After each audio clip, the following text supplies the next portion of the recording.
Bessarabie bei frühen Eltern bis 10 Jahre gelernt in Talmud Torah. Yiddish is a language that came from the people itself. Yiddish was a language without a country. Yiddish is a language without borders. When they talk about Yiddish, you have to understand the aspects is not just language. There is a Yiddish culture which was the culture of East European Jewry, and one which was pretty much decimated in World War II.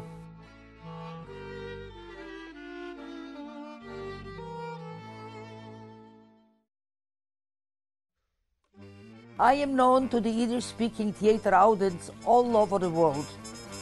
My name is Chayale Ash. My parents were Yiddish actors in Bessarabia, and in March 1920, during a show, my grandmother was called, and with the help of a midwife, my mother gave birth to this bargain. And here I am. I started performing when I was 3 years old, parts without words, without text. As a teenager, I was a professional. I used to work in the theater, travel around with my parents. So this is the way I was raised. Very hard times. It was times when two actors performed with one pair of shoes if they were not together on the stage in that time. And I remember my father he performed a rich character, and he needed a white shirt. He made it from white paper, and with crayon he designed the buttons. And this was his first white shirt on the stage. So this is a life that you sacrifice yourself because you love it. If you don't love it, you wouldn't be ready to sacrifice yourself. When it reached 1940,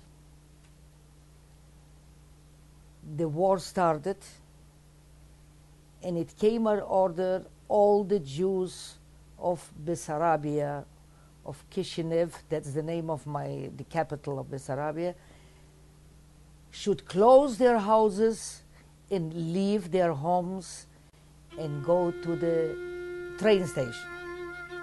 At the train station, they put us all in one car, and we start traveling. All the time when we were in the labor camp, we were full of lies. We didn't believe that exists a world without lies. Always with the same clothing, not washed. For 3 years, I didn't see a piece of soap. We were, how could I say, not human. It was 1945. The Polish people met us with throwing stones. What? You came back? You're still alive? There are still Jews? Why you don't go to Germany? They will finish you up.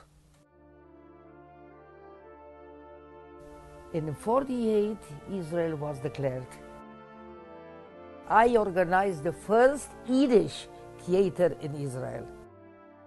The whole group who started performing, they was arrested for performing in Yiddish, because they were afraid that Israel will not have a national language, because so spread out was the Yiddish songs in the Yiddish theater, and all the survivors knew only Yiddish.